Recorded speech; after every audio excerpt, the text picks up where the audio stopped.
Hello बच्चों, मैं आपको ये जानकारी देना चाहता हूँ कि यह वीडियो सिर्फ नेवी और एयरफोर्स की तैयारी के लिए है। यदि आप किसी दूसरे एग्ज़ाम की तैयारी करना चाहते हैं तो नीचे डिस्क्रिप्शन में हमारे दूसरे चैनल का लिंक दिया हुआ है, आप उस पर जाकर सब्सक्राइब करके वहाँ पर दूसरे एग्ज़ाम जैसे एसएससी, बैंकिंग और रेलवे की तैयारी कर सकते हैं। तो चलिए आज का क्लास शुरू करते हैं।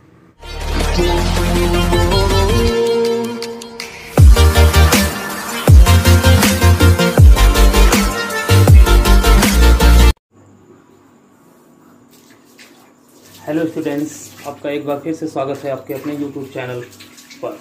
जैसा कि कल आपने परसेंटेज के पहले पार्ट में परसेंटेज के बेसिक कॉन्सेप्ट को पढ़ा, आज मैं हाजिर हूँ आपके सामने उसके सेकंड पार्ट को लेकर, जिसके अंतर्गत हम परसेंटेज से संबंधित कुछ क्वेश्चनों को बड़े ही आसानी से ट्रिक द्वारा चंद सेकंडों में सॉल्व करेंगे। तो आइए वीडियो स्टार्ट करते हैं। जैसा कि देखिए, यहाँ पे मैंने टाइप 1 में पहला क्वेश्चन जो दिया है, यदि y का 80% x है तो x का कितना प्रतिशत y होगा। यानी कि y का 80% x है तो x का कितना प्रतिशत y होगा। अब इस क्वेश्चन को जब आप समझ रहे हैं तो देखिए, इसे एक आसान से ट्रिक द्वारा अभिष्ट परसेंटेज निकालने के लिए फार्मूला होता है 100 × 100 अपान दिया गया परसेंटेज। तो सीधे सीधे हम 100 × 100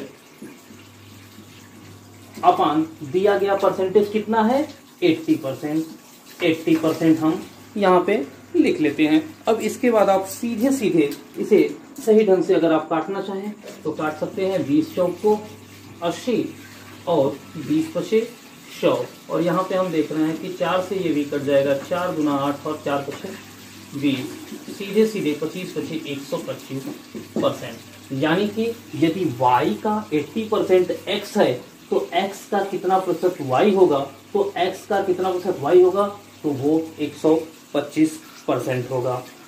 अब आप इसी के अगले क्वेश्चन को देखते हैं तो क्या देख रहे हैं कि दिया हुआ है a का 18%, b के 20% के बराबर है। क्वेश्चन को ध्यान से देखिएगा, a का 18% b के 20% के बराबर है। तो बताएं कि b a का कितने परसेंट होगा। क्वेश्चन को सिर्फ ध्यान से समझना है कि कौन सा किसका परसेंटेज पूछ रहा है, इस बेस पे ही आपका ट्रिक काम करेगा।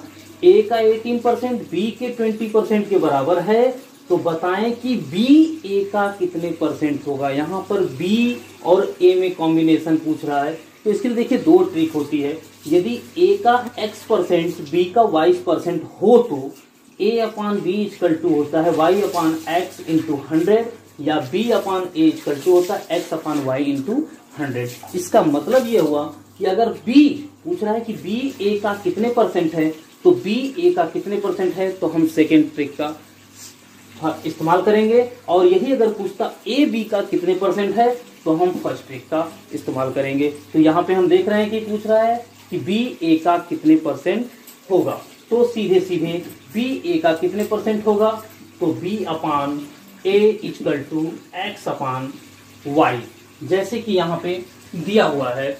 तो सीधे सीधे आपका आंसर आएगा इंटू 100 करके। अगर हम इस क्वेश्चन को सॉल्व करते हैं तो क्या देख रहे हैं कि x की वैल्यू यहाँ पे, यदि a का x% है तो x की वैल्यू 18 है और y की वैल्यू क्या है 20 है। तो हम देख रहे हैं कि 18 अपॉन 20 इंटू 100, 21 या 20 एंड 25 जा 100 और 18 5 जा 90, यानी कि 90%, यानी बी ए का 90% होगा।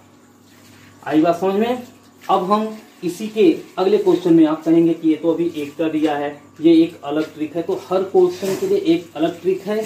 अब इस पे आपको क्वेश्चन के हिसाब से ही ट्रिक का इस्तेमाल करना है। इसके बाद एक क्वेश्चन हम और लेते हैं, दिया हुआ है a का 20%, ध्यान से देखिएगा, a का 20% b का 30%, यानी a का 20% b के 30% के इक्वल है, तथा b का 40% c के 50% के इक्वल है। तो a c का कितने परसेंट होगा, तो a c का कितना परसेंट होगा। तो इसे सोल्यूशन में द्वारा हम सॉल्व करेंगे। a का 20%, बी का 30%, यानी ए अपान बी, जैसा कि ट्रिक में दिया है, ए अपान बी इक्वल टू क्या होगा, वाई अपान एक्स, यानी बी का 30 एंड ए का 20। इसे जब हम 0 से 0 काटेंगे तो हमारा होगा 3/2 होगा। इसके बाद हम देख रहे हैं कि दूसरे में दिया हुआ है b का 40%, b का 40% बराबर c का 50%। तो b का 40% और c का 50%, यानी कि b अपान c कितना होगा, 50/40। सिर्फ एक इस ट्रिक के द्वारा हम देख रहे हैं, तो 50/40 इक्वल टू होगा 5/4। अब जाहिर सी बात है, हमें क्वेश्चन में निकालना a c का कितने परसेंट है, यानी a अपान c। तो a upon c equal to हो जाएगा a into B into B upon C, और टू का इंटू करके 100 से मल्टीप्लाई कर देंगे। तो यहाँ पे हम देख रहे हैं कि 3/2 इंटू 5/4 इंटू 100 इक्वल टू, जब इसे हम काटेंगे तो जाहिर सी बात है 2 1 जा 2, 2 5 जा 10, फिर इसे अगर हम काट रहे हैं 2 2 जा 4, तो 2 से 25 बार में 50 हो गया। अब सीधे सीधे 3 5 का 15 और 25 को 15 से मल्टीप्लाई करेंगे तो 375/2। इसे अगर आप होल सम में लिखना चाहें तो 2 1 जा 2, 2 8 जा 16, 2 7 जा 14, 1/2। अगर आप डिसमल में करना चाहें तो इसे डिसमल में भी कर सकते हैं, 187.5, जैसा कि आपके ऑप्शन में होगा उस अनुसार आप अपना आंसर लिख सकते हैं। इस तरह से आपने देखा कि कितने ही आसान तरीके से ट्रिक द्वारा, अगर आप इसे लॉन्ग मेथड से करने जाएंगे तो आपके तो इन 3 क्वेश्चन अगर एग्जाम में आ जाए तो पूरा समय इन्हीं क्वेश्चनों में बर्बाद हो जाएगा।